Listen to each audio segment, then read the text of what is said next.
And I'm here and I'm talking with you. And I don't know, is there any of these categories that you don't recognize that you need to have explained?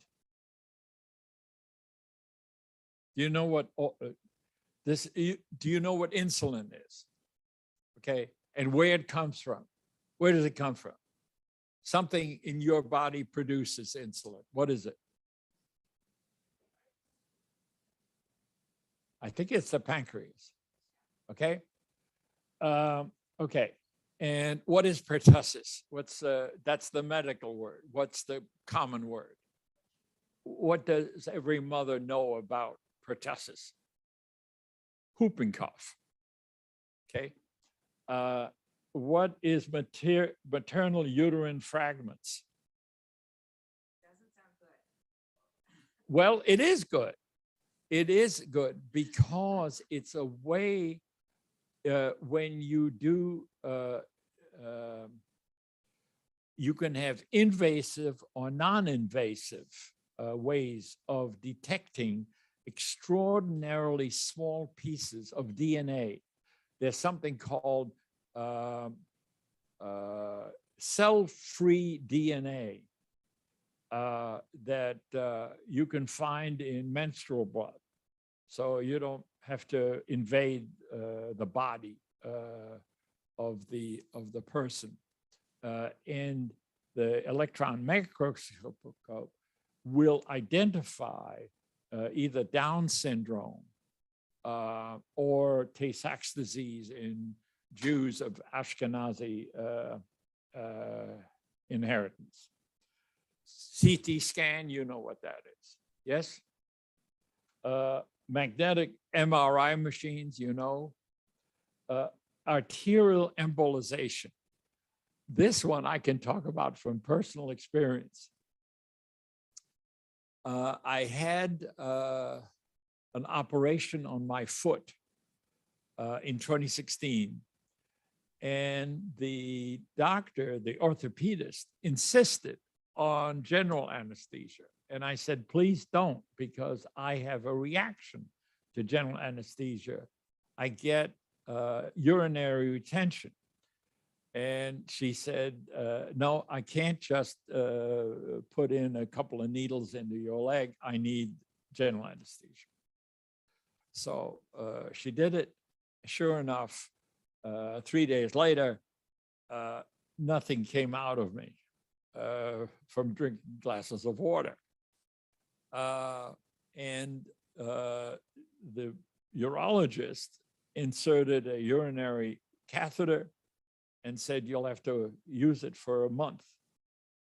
And what I discovered is this stupid thing has little holes where the urine in the bladder can get out into a bag. And then one day, nothing came into the bag. And I began to swell as though I was pregnant. And I called the urologist on TAC at 3 o'clock in the morning. And I said, I can't pee. I'm swelled out to here. He said, you better get into the ER and have a new catheter. And this went on for 4 months. So I went to the urologist. I said, okay, what's plan B? And this is enough. I'm sick of this thing. And he said, well, you know, I'll ream you out because it's your prostate that's squeezing the urethra.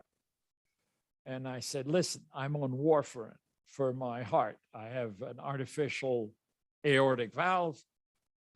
So either I die of bleeding or I die of a stroke. And the answer is, I don't want to get reamed out. So I said, do you know somebody who does something different? He says, yes. And I said, okay, who is it? Give me a phone number. I called the gentleman. He said, Mr. Blass, I hate to tell you, I use a laser. he uses a knife. It amounts to the same thing. You're going to bleed, period. I said, thank you, no. And to my utter surprise, a physician calls me up without my asking him, somebody I don't know, and says, go up to Hackensack Memorial Hospital in Hackensack, New Jersey. There's a guy there who uses arterial embolization, and it's painless. It's technically non-invasive, and it produces an angiogram. I can see what I'm doing, and I will insert some nanobeads into the arteries that feed your prostate. And when you starve an organ of blood, it shrinks. And one of the curious things about a prostate in men is when it shrinks, the space for the urethra enlarges. Okay, so then you can pee. And this guy looked at me and said, yeah, I can do this. And I said, what's your success rate? He said, 80%. I've done 13 of these and you would be the 14th. I said, you're on.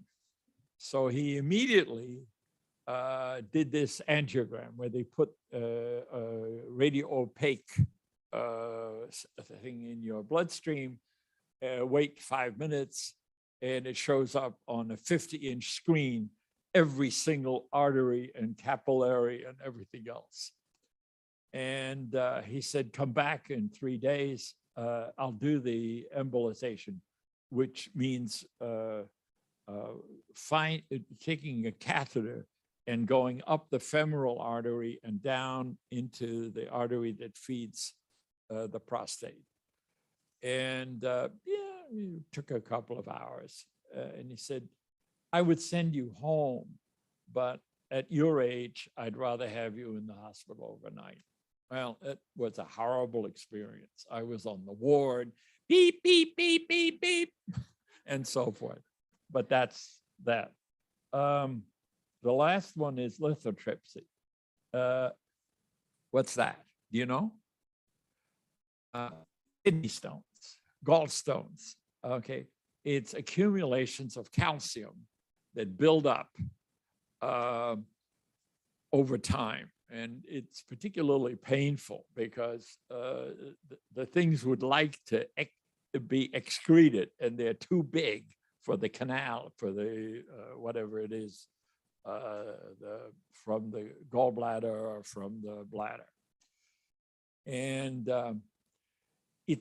as I will explain later, it was a Russian engineer who got the idea of taking somebody with gallstones or kidney stones, putting them in a bathtub, filling the bathtub with water, and then putting a transducer that would do ultrasound into the water. And the ultrasound, even in a bathtub, would be strong enough to break up the calcium that formed the stones. And then, you know, male or female, you just go to the bathroom, get rid of it. And of course, this thing has been refined considerably, but before that operation, they had to do an incision, they get inside, they cut the particular ureter or whatever, and remove the stone. And this is a relatively painless procedure. It takes less than half an hour. And now it's de rigueur. That's the way we do urology. And the question that I was going to ask the medical students, and I'm asking you, is what do these things have in common? You want to guess? Yeah. Pardon? Yes. I'm sorry, I can't hear you. Yes.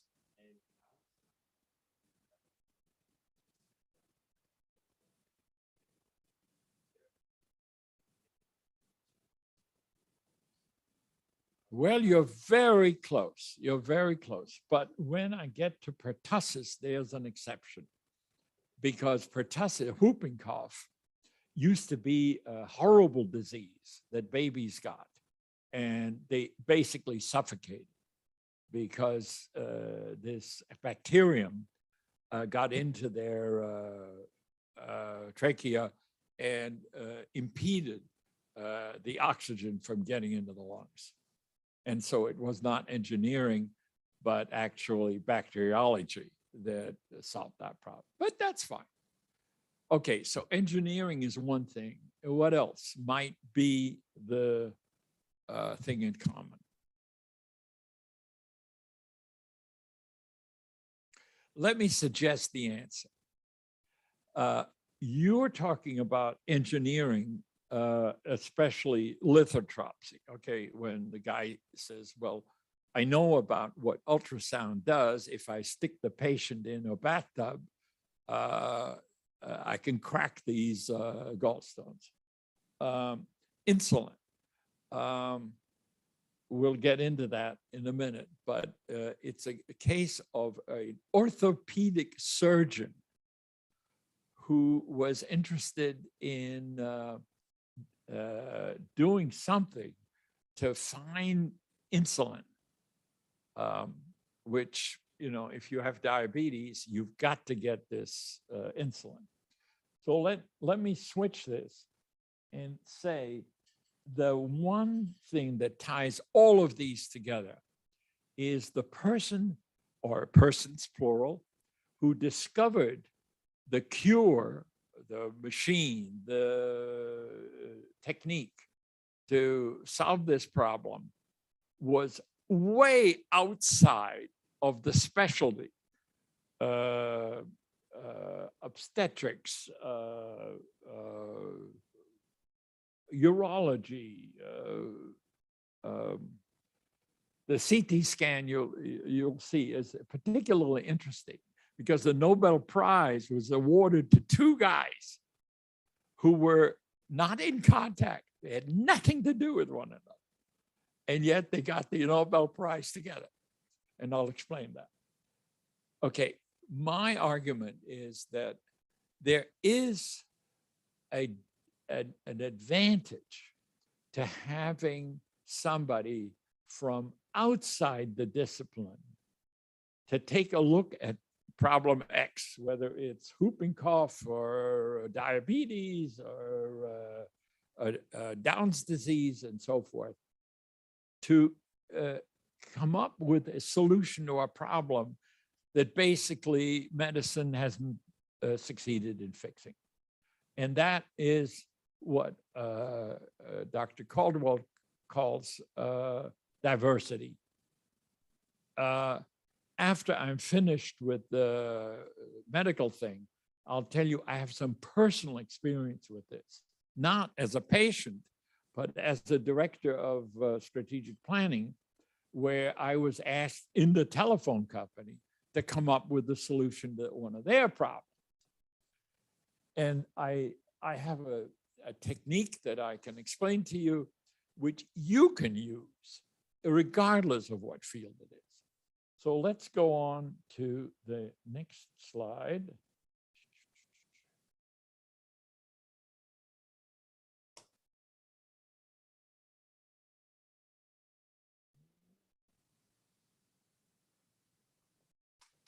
Oh, here we go. Yeah, I got it. Okay, discovery of insulin. You can read this as well as I can. One of the things I hate is people who repeat what's on the screen, so read it.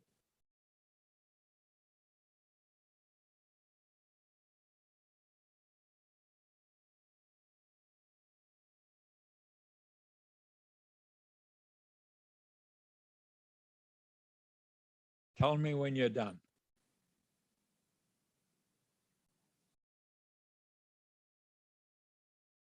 Yes, in the back. Okay. What do you learn from what's written there in terms of what are the requirements to solve this problem? What was unique about Bunting and what's his name, the other guy?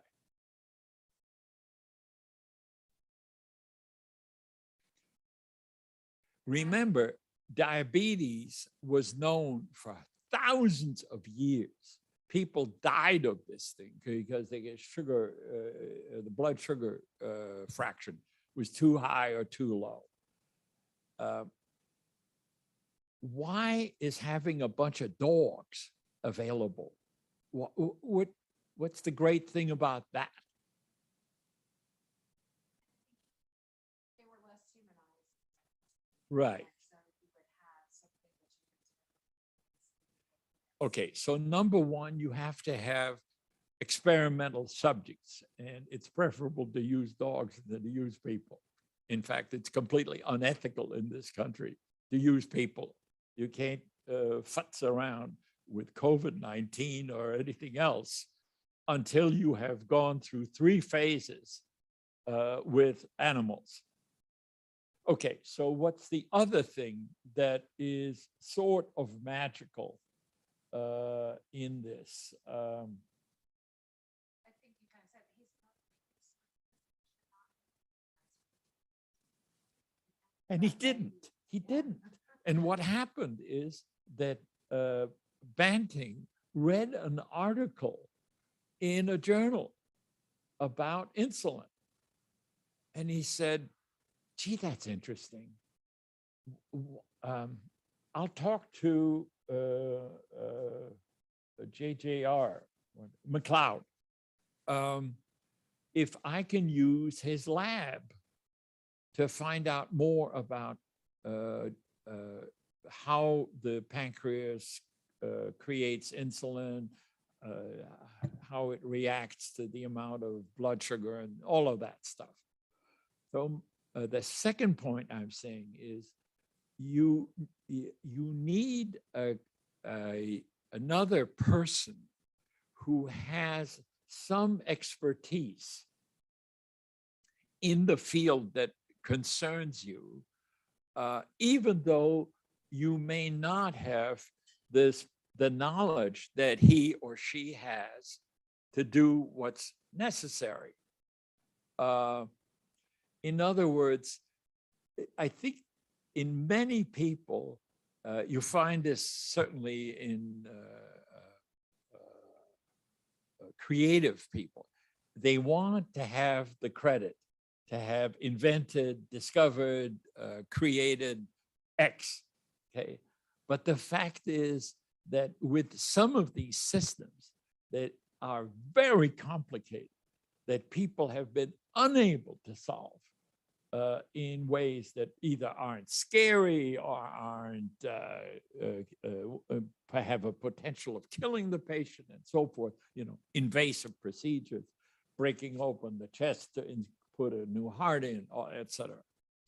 Okay, and I think the role of Charles Best is very important because here is a man who doesn't have a degree, who is able to say, I think I found it, okay? And as you'll see as we go on through it, there sometimes are 2, 3 people who are absolutely essential to getting that Rubik's Cube thing aligned. Okay, let's go to the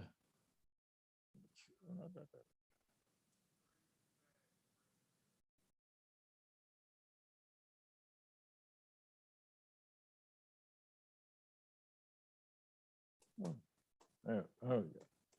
Okay, pertussis. Whoop. You read it.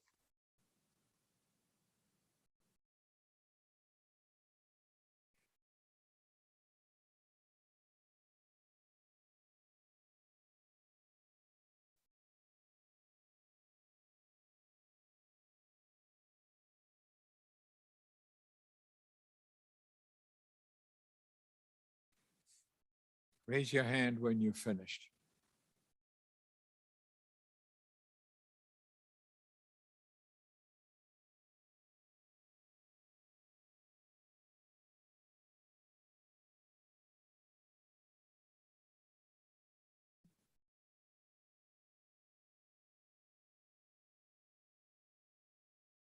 Okay.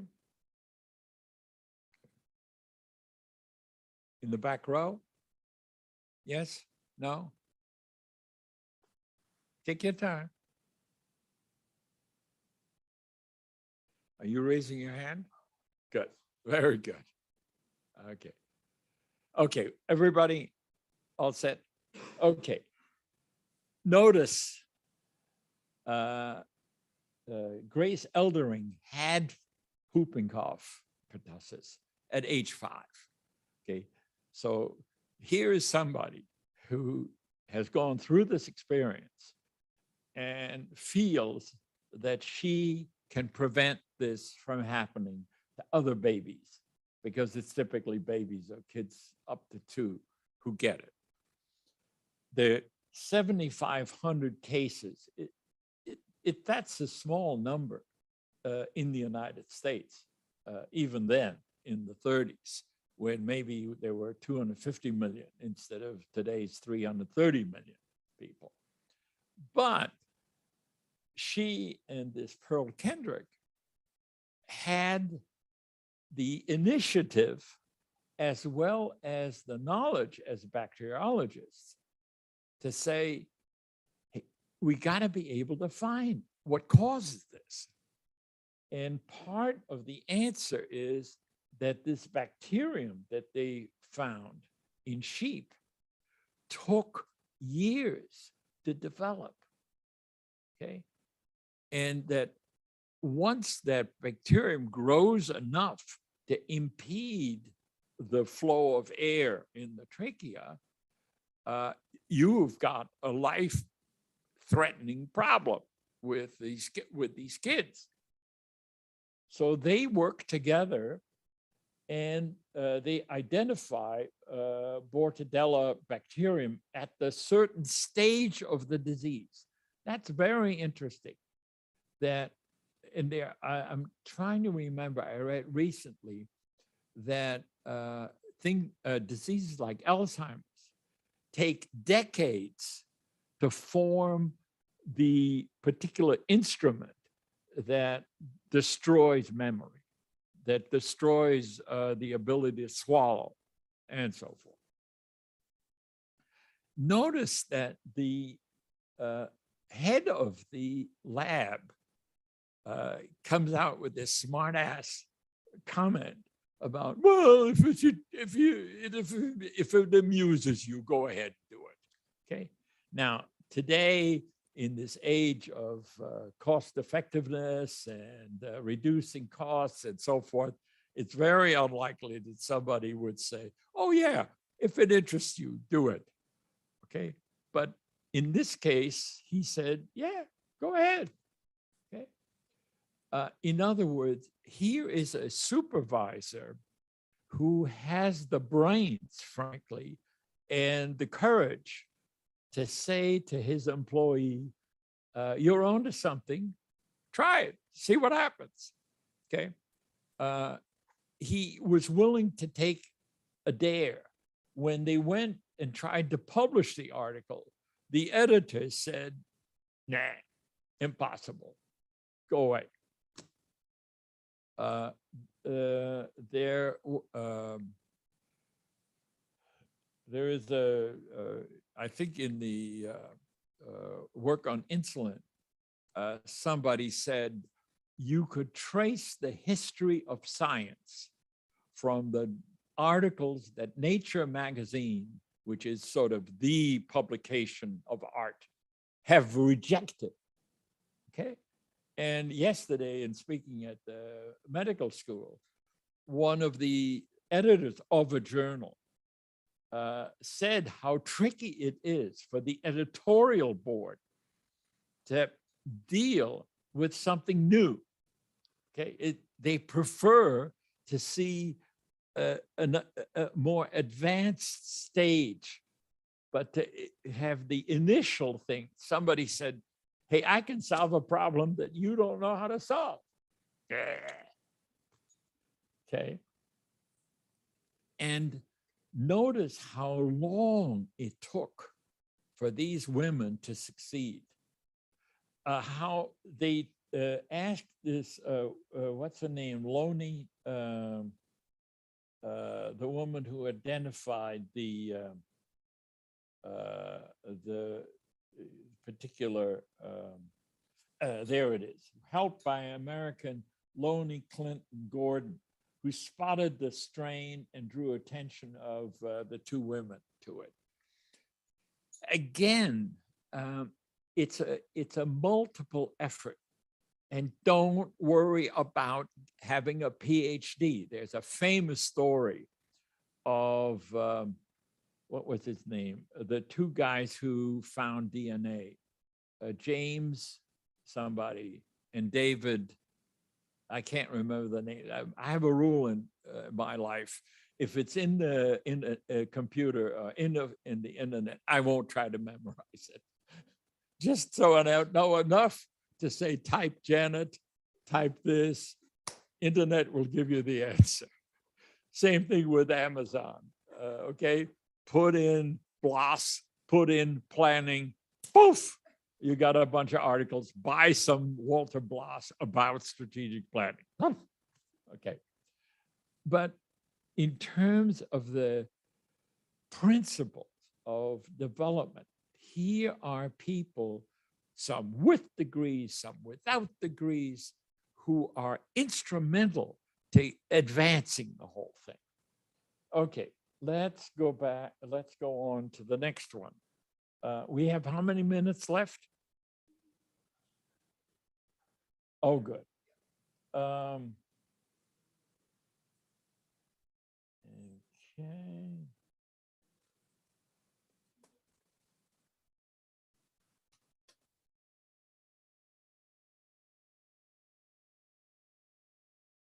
What did I do wrong?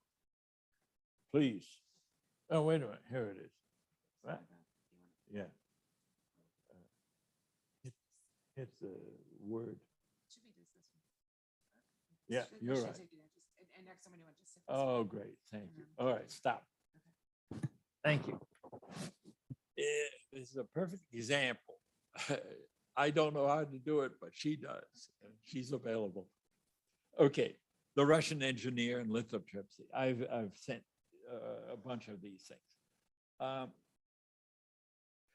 Many times after this Russian engineer used a bathtub, it didn't work. Okay, so Mulvaney comes up and uses ultrasound in 1953. Dornier, which is an aircraft manufacturer, finds that there's pitting that occurs in the metal and in the glass, the screens in the airplane, particularly the ones that face the air as the plane is flying at near speed of sound. And it pits the metal and it pits the glass. And somebody says, wait a minute. If that's the case, why don't we try to look into the medical aspects of this? Because this kind of pitting might crack these kidney stones that will not work when you stick the patient in the bathtub, or you put the arm or the affected thing in the water. So come on in. So you get this necessity, particularly in complex things where the machinery has to be refined and it takes other people to do it, of getting people outside of your discipline, outside of the academy, outside of the electronics, engineering, bacteriology, whatever, to find the solution. And now, as you can see at the end of this, there are pharmaceuticals that will do it for you. You don't even have to crack anything. The chemistry will do it for you. Okay. MRI.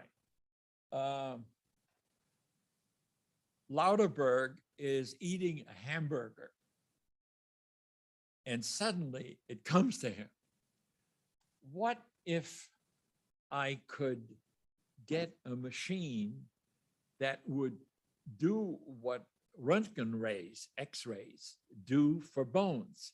And I want to look at soft tissue. I want to look at brain. I want to look at the heart. I want to look at the pancreas, the liver, da, da, da. And while he's eating the hamburger, he gets out his notebook and he jots down, what about if that, okay? And then he uses, I think I misspelled Gabriard, to use nuclear magnetic resonance, which as an electrical engineer, you know all about, okay? But I think Lauterberg was smart enough to recognize the word nuclear is very threatening, okay? If you were a mother of a little baby, would you want your baby to be exposed to nuclear, whatever, okay? Okay, and so he was smart enough to remove the word nuclear, but to leave magnetic resonance in, okay? You know, somebody with a little bit of intelligence about human beings.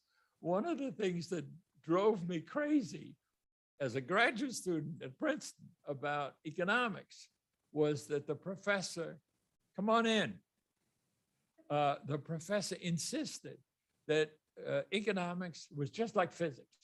There are a bunch of rules, you learn the rules, you advance. And he said, there's no value system in economics. There's no such thing as right or wrong or good or bad. And it bugged me. I was at Princeton, which is about 2 hours hitchhiking to the coast where my parents lived. And I would, you know, go for weekends to get away from Princeton and see my folks. And all these businessmen who picked me up, I would say, you know, I'm learning, I'm a graduate student in economics. Do you believe in rational expectations? Do you look at indifference curves? All of these catchwords in economics. And they would turn around and say, what you talking about, kid? And this bugged me. And by the spring semester, feel free to, oh, come on. I recognize the photographer. By the spring semester, I had the nerve to say to the chairman of the economics department, Dr. Baumol, would you please justify the assumptions that economists make about human beings? You know, rationality, emotions, race, ethnicity, what my religion tells me and to do, not to do, and so forth. It seems to me that there's the guy. This led him to state that you could write the history of science for the past 50 years. That's where that quotation came from. Anyway, there's another example of this thing. Okay, let's go on. I'm sorry, I should, can you read this? Okay, Hansfield. I'll try to get it bigger. I think it can. This is faster. Okay. see on this, how that's got a little. there's a Oh, I little see. plus Oh, thing I down see. there. You're And doing this, you're there. stretching. Yeah, you can do that, or you can just hit the plus. Great, thank you. Is that because you got a PhD? No, teaching. When I taught, they didn't have any. Okay, Learn by doing. they're learned by doing. Very good. Okay, Hounsfield. Who's Hounsfield? My understanding is that, as you see, he didn't have anything. Okay, he left school. And yet here is this guy with an incredible ability to get through, but it took the Nobel Committee roughly 30 years before they said, hey, this is great. Okay, let's move on to the next one. Maternal uterine fragments. This Jerome Lejeune is a whiz kid. That's obvious. You know, to get through high school in France, which is very carefully measured, you pass test after test after test. And at that, and in his day, 5% of the class succeeded in getting a bac, in getting passing the test that you have to have. And then he went on, he gets biochemistry. That's my computer. Don't worry about it. It stops. Okay. It's probably some stupid ad. Anyway, so Lejeune, who knows whether it was Martha Gautier who was working with him or whether it was Lejeune who really identified this chromosome, this extra chromosome. In fact, he only started with one extra, and then he found out that there's something called trisomy of chromosome 21. So. Notice that there are different ways of getting at this thing. This nuchal translucency works on a completely different theory to identify some of the problems, okay? But Down syndrome, and now gets into an ethical issue. There's, a significant number of births that have this trisomy 21. And there's a whole society that is concerned with helping children who have trisomy 21. So there is a group of people who say it's not a defect. It's not, you can grow up to be productive after the age of 21 and so forth. And there is this issue of invasive versus non-invasive tests, which if you are a woman, you can very well imagine that you'd rather not have somebody mess around with your reproductive organs by fishing around with something, rather than waiting for your menstrual blood to show this or that sign, okay? And yet, now this cell-free DNA is extremely valuable, and it's easy to find. You need some very expensive equipment to look at it, but the fact is you don't have to invade the poor woman's insides. Okay, unfortunately, after you do the screening test, and that's one of the things I learned from my doctor friend who helped me put this together. A screening test says, yeah, it's likely or it's not likely. But to do anything, for example, to change the blood of a woman, or to say to this couple, do not have this child do artificial insemination with somebody else's semen, because the both of you carry this trisomy. If it's only one, there's a chance it's your decision, ma'am. Okay, there is this much of a chance if you want to have a baby, but you got to think about abortion as a possible solution. Okay, and then the diagnostic test, the invasive test in your amniotic fluid is the determinative. Yes, you too have this problem, or you don't have this problem. Okay, and then I think there's one or two more. What did you say? That's a little down there. Yeah. I'm sorry.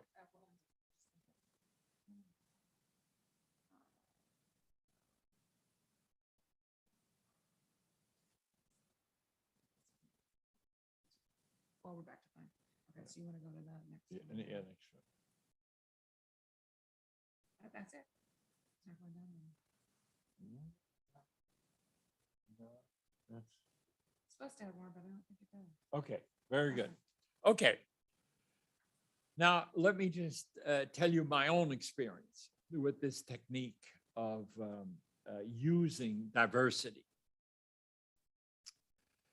After being tired of economics, as it was practiced in a telephone company where I was junior executive, if you will, I went to Afghanistan. I had time to think. I came back after the 2 years in Afghanistan, and they didn't know what to do with me. They gave me a nothing job in a windowless room. And I heard that there was going to be this conference in LA on strategic planning. And I thought, that sounds interesting. So I got permission to go.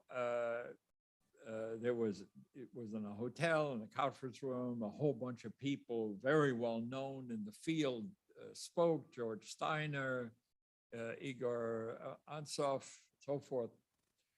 And it dawned on me that this is far superior to answer the questions that management had. You know, management said, well, where the hell is regulation going? We're a monopoly in the telephone company, but there's rumors that competition is growing because it's been done in surface transportation, it's been done in flight in airlines, it's been done in financial services. If it happens in those things, it might happen to us because, well, it turns out that with terminal equipment, the computers, the faxes, the telephones, the answering machines are all equipment that somebody can produce. The Japanese, the Chinese, the Taiwanese, the Italians. So I came back thinking, boy, this would be great to do in the telephone company. And I got absolutely nowhere, just like the bacteriologists, just like the people who wanted to publish in Nature. Top management said, oh, Blass, go away. Then December rolls around. I've been in this stupid non-job for 3 months. And a vice president from New York Telephone, one of the subsidiaries of AT&T, comes in and says, Walter, I need an economist to fight a rate case because this is getting to be a big issue in rate cases. And I said, nah. And he said, what?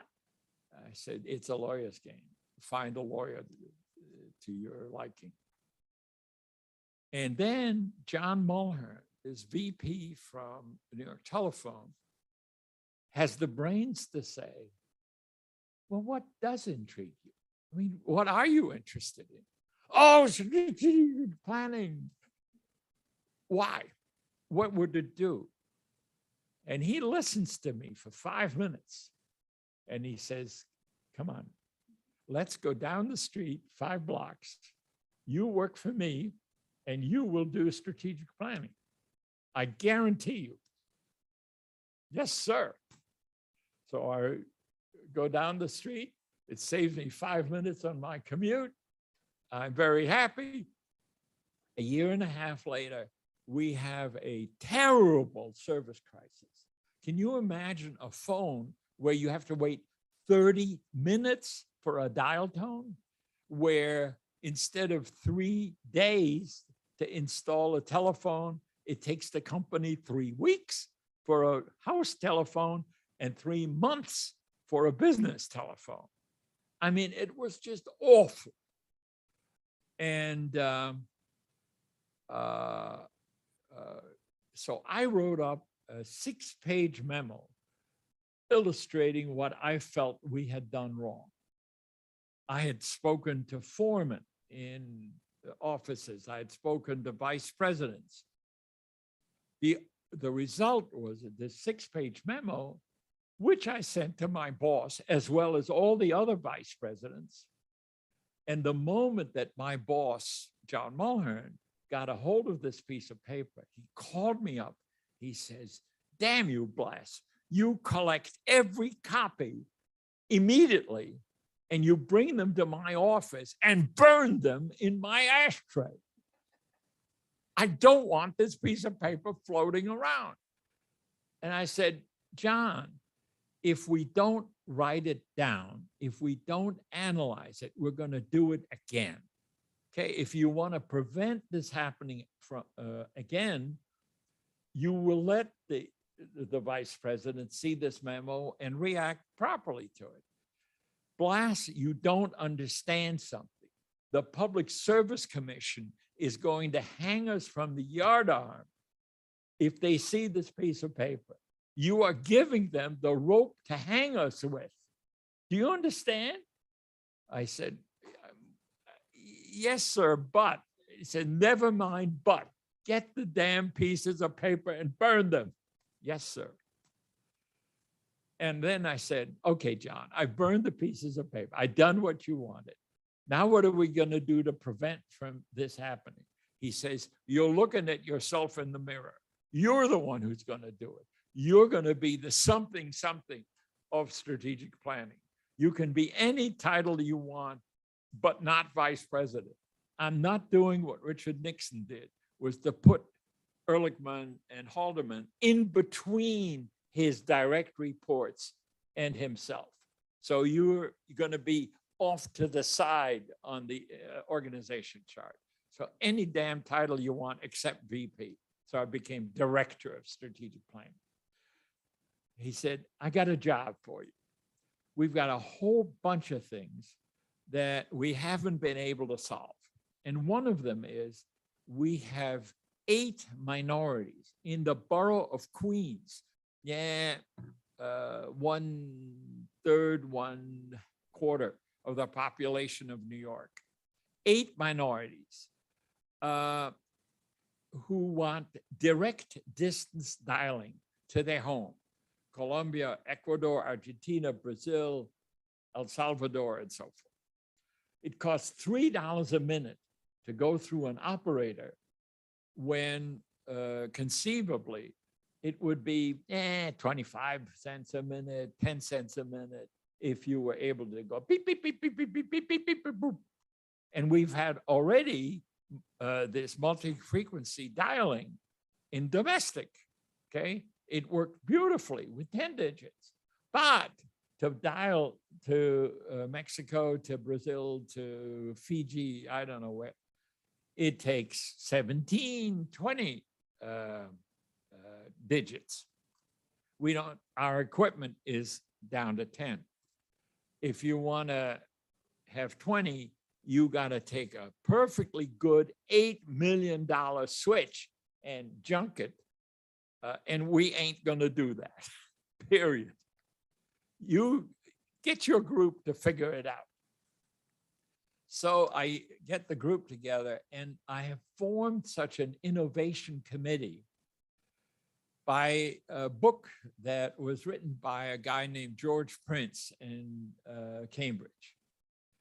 Yeah, I think the book is called Synectics, S-Y-N-E-C-T, etc. And he says the principle is diversify. Get young people, get old people, get rich people, get poor people, get people with PhDs and people with no degree. Get people with 30 years experience and people with 6 months experience. Just diversify the population of this innovation committee. Okay, I did it. And I gave them this challenge. And very quickly, the young woman who had an English degree, bachelor's degree, not a PhD, bachelor's degree, came up and said, well, if we had a skyhook, imagine a skyhook that would get out this piece of equipment that goes to 10 digits and enable us to go to 20 digits. And the engineers in the group said, ha, ha, ha, ha, you're kidding. You can't get this equipment out. And we had an engineer from the West Indies, the Dutch West Indies, who said, excuse me, it's our responsibility as engineers to take what she is saying and to try it out. Okay, let's not laugh it out. Let's work it out. Guess what? Somebody says, oh, by the way, we have a new device for operators where there's a screen for the called number and a screen for the calling number that works off of a computer. And as you know, in a computer, you can have any damn combination that you like. You know, how a short word, a long word, a foreign word, a swear word, everything goes in the computer. And within days, they said, okay, instead of dialing 01 and getting the operator for to get all the digits, you dial 011 and immediately your call goes to this TSPS. Yes. Good. Thank you for the warning. And for $10,000 per central office, we were able to save scrapping an $8 million piece of equipment. And that's because this young woman who didn't know a damn thing about the telephone equipment, and I can use even worse words, when the operating vice presidents were talking about me and my knowledge of the equipment. We had a solution and they were just happy as clams. Okay, now you know why diversity is something valuable. Questions? Go ahead. I have this kind of complicated thought. So Go ahead. So sort of in traditional thinking, so if you go back to the Old Testament, you go back to sort of traditional thinking, there's this idea of welcoming the stranger. And the stranger is supposed to lend this different perspective. Like that's how you get this insight. Like the stranger is this sort of opportunity to get this outside perspective and this difference of opinion and this new thing. And I feel like right now we're not in an environment where we welcome strangers, you know, like, so if we're gonna embrace diversity and we're gonna embrace things, we have to welcome these other perspectives in some way. And that I feel like that's not where our society is right now, that we're very much othering people and that. So I just wonder what your thoughts about that concept. Well, you can imagine that as a refugee from the Holocaust, my position is welcoming the stranger. I hope. Okay. And it's not necessarily what happened when the Pakistanis came to Britain. At one point I went into a laundrette and asked the Pakistani manager how she was being treated by the British. And she said, "Oh, you noticed?" And a similar question I asked a Muslim in France, "How are you and your children been treated?" And the answer is they're not. They're discriminated against. And they don't have as good teachers, and they don't have as good classroom equipment, AV and IT and all of that stuff. I think you're absolutely right. On the Your engineer guy did, right? The guy, the West Indian guy. Yes. He did Yeah. this different thing that was just out of whack, and he said, no. That's no, right. We're supposed to think. That's right. Out of the box. Exactly. Other comments? Yes. Go ahead. You got time. Hi, Jerome, electrical engineering, as I said before. A little bit louder so I can hear you. Okay, hi everyone. Jerome, electrical engineering grad student. So I have a comment and a question. Yeah. First of all, thank you so much for this intriguing presentation. And it's also humbling and inspiring to find out that this guy has my first name. So yeah, I would say he's like my mon ami, my friend. But now my question is, how can one get a hold of this Synetics book and helps you think outside of the Go box? to Amazon Okay. and get the used copy. Don't bother Okay. with the new copy. Okay. Thank you so much. Pay the postage. Thank you so much. And But then, I think the book was published in the 50s or the 60s. It's quite old. And I suspect if you look elsewhere in the internet Okay. for non-traditional methods of innovation, you find lots of examples. okay. George Prince was the guy that we used, but what the hell, Yes. it was the 70s. Nice. Thank you. And then last question, it ties to the book too, because as an engineer, we deal with circuits, right? And circuits are run by electrons. Yes. And these electrons move at the speed of light, meaning they could go any direction at any time or at the same time.